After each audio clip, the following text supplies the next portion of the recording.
sekarang ini kita masuk di segmen puasa nih. Apa sih yang terjadi dalam tubuh kita selama berpuasa, dokter? Oke, selama berpuasa otomatis terjadi perubahan pola makan ya. Yang pertama, yang biasanya kita itu makan sehari 3 kali, sarapan, makan siang, dan makan malam. Nah, selama berpuasa kan itu tidak terjadi. Yang terjadi hanya pada saat kita sahur dan saat berbuka. Untuk itu terjadilah pengosongan lambung kurang lebih itu sekitar 12 jam ya.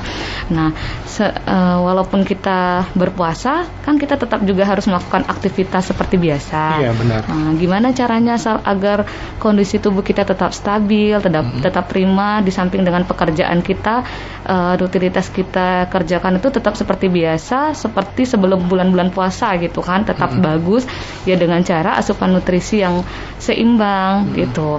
Jadi nggak hanya pada saat berbuka aja kita fokus untuk gizi yang seimbang. Nah, kebanyakan yang saya perhatikan kita itu sering lupa gitu ya untuk sahur. Padahal kalau dalam Islam juga sahur itu sunnah hukumnya kan, malah lebih baik dikerjakan daripada ditinggalkan. Nah, untuk itu marilah buat teman-teman semuanya itu lebihlah memperhatikan nilai gizi pada saat kita sahur, karena kebutuhan tubuh kita juga harus kita pertimbangkan pada saat kita sahur. Setelah kita sahur kan kita harus berpuasa tuh 12 jam, tidak makan, tidak minum gitu kan. Kalau kita suplemen nutrisi kita itu kurang, banyak gitu organ-organ yang kita rugikan. Salah satunya kita pun aktivitasnya jadinya lebih males-malesan, mudah ngantuk lagi, gampang lapar itu. Jadi untuk itu pedulilah pada saat sahur itu asupan nutrisi yang baik dan seimbang. Itulah, ternyata ini kalau bicara sahur bisa dibilang penting ya dokter ya. Iya, sangat penting.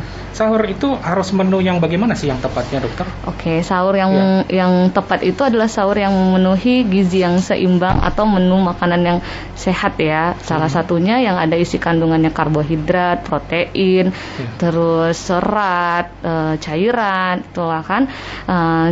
Karena pada saat sahur itu perlu sekali nutrisi seperti karbohidrat. Karbohidrat itu emang sangat perlu untuk tubuh kita. Protein juga perlu, serat juga perlu, cairan juga perlu untuk tubuh kita gitu. Jadi ini kalau ngomongin soal seimbang, kenapa harus menu seimbang dan fungsinya apa sih dokter? Oke, kenapa dikatakan seimbang dan fungsinya apa ya? Salah satunya karbohidrat.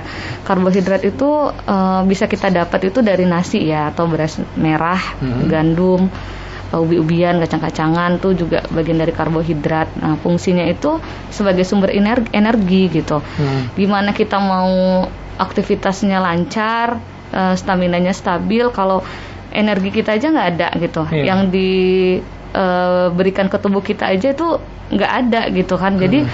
Jadi capek lah, mudah capek lah, males lagian kan, terus mudah lapar terutama karena nggak ada yang dipecah gitu di tubuh kita. Kemudian ada protein. Nah, protein ini fungsinya untuk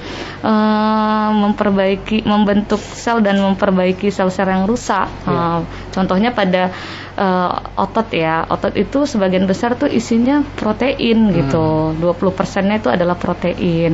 Contoh dari protein itu ada daging, ikan, terus tahu, tempe gitu kan. Jadi nggak perlu yang mahal, nggak mesti yang mahal harus beli daging gitu, enggak. Bisa diganti dari ikan, bisa diganti dari ayam atau tahu atau tempe, bebas lah menu pilihannya gitu. Kemudian yang ketiga ada serat ya. Nah, serat ini juga sangat penting sekali karena fungsinya itu sebagai sumber vitamin dan mineral untuk tubuh kita. Karbohidratnya tercukupi, proteinnya tercukupi, seratnya enggak, itu malah jadi buat enggak bagus ya metabolisme tubuh kita gitu kan. Jadinya sembelit, ada gangguan di pencernaan gitu. Jadi kalau serat itu bisa kita dapat dari sayur dan buah. Contoh sayur-sayuran yang hijau seperti bayam. Kalau buah pepaya juga mengandung serat yang tinggi. Kemudian cairan. Nah, ini cairannya sangat penting sekali ya. Karena pada saat kita berpuasa, kebutuhan cairan dalam tubuh kita itu sekitar 75% ya. Tubuh kita itu emang butuh cairan gitu kan. Nah, kita harus benar-benar minum yang sehat atau minum cairan yang mengandung ion tubuh ya, yang fungsinya agar tidak terjadi dehidrasi atau kehilangan cairan dalam tubuh kita, karena dia bisa menurunkan fungsi daya tahan tubuh kalau terjadi dehidrasi dalam tubuh. Seperti itu ya. Iya.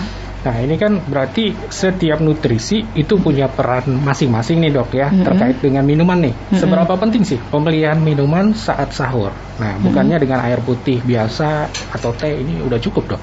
Oh, enggak. Kita juga harus memilih cairan itu kayak kopi atau teh itu mulai kita pertimbangkan, karena satu kan sifatnya ada kafeinnya atau ada diuretiknya. Ketika kita minum minuman yang mengandung banyak diuretik itu kan banyak kita keluarin tuh dari pipis. Jadinya kita lemas gitu. Nah, untuk itu kita harus memilih cairan yang sesuai dengan kebutuhan. Kalau minum air putih biasa ya minimal 8 gelas.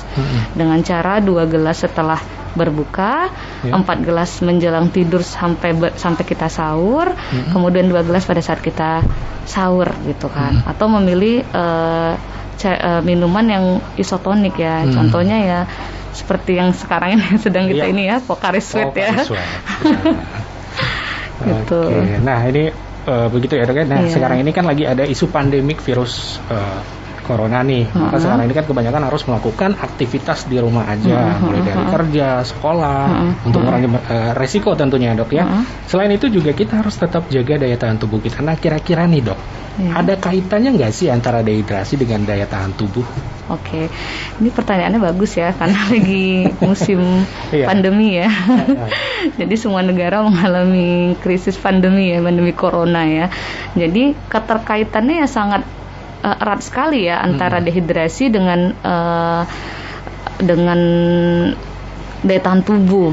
Seperti yang saya sampaikan tadi ya kan, bila tubuh kita mengalami dehidrasi atau kekurangan cairan, maka sistem kekebalan tubuh juga mengalami penurunan fungsi seperti antigen dan antibodi tadi. Nah, si antigen antibodi tadi karena mengalami fungsi penurunan kerjanya, otomatis dia pun nggak baik ya menjaga menjaga daya tahan tubuh kita, sehingga benda asing yang masuk itu jadinya dia ragu, ini benar teman kita atau bukan ya gitu. Jadi ragu-ragu. Sebagai contoh, saya kasih contoh, misalnya pada saat kita mengalami dehidrasi atau kekurangan cairan, itu kulit akan kering, mata kita akan cekung, bibir kita kering, terutama pada produksi air liur ya, itu pasti akan mengalami penurunan.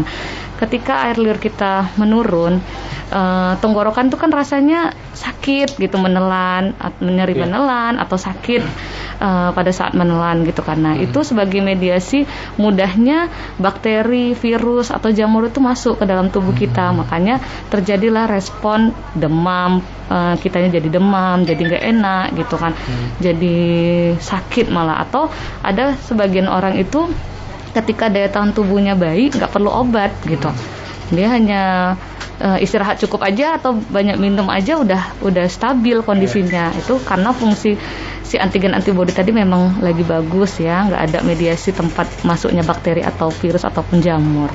Itu yang kedua.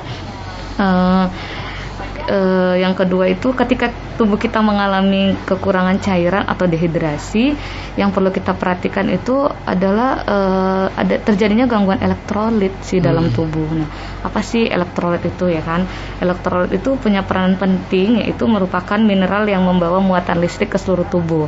Nah, komposisinya itu ada natrium, ada kalium, ada klorid. Jadi kalau si natrium itu dia berperan penting pada kontraksi otot dan juga saraf ya. Jadi pada pasien-pasien dengan hiponatremi atau kekurangan natrium, dia akan terjadi gangguan kesadarannya gitu. Yang kalau yang dikatakan orang sadar itu kan ketika kita kasih pertanyaan dia akan jawab dengan baik dan benar. Jadi kalau orang-orang yang kekurangan natrium dia malah meracau gitu, nggak nyambung gitu, atau dia tidur aja gitu. Kemana-mana gitu. Iya, itu. Kemudian kalium. Nah, kalium itu juga fungsinya untuk pembentukan otot jantung, untuk kontraksi otot juga ya. Jadi ketika seseorang mengalami hipokalemi, dia akan terjadi kram pada otot atau lemas kayak gitu.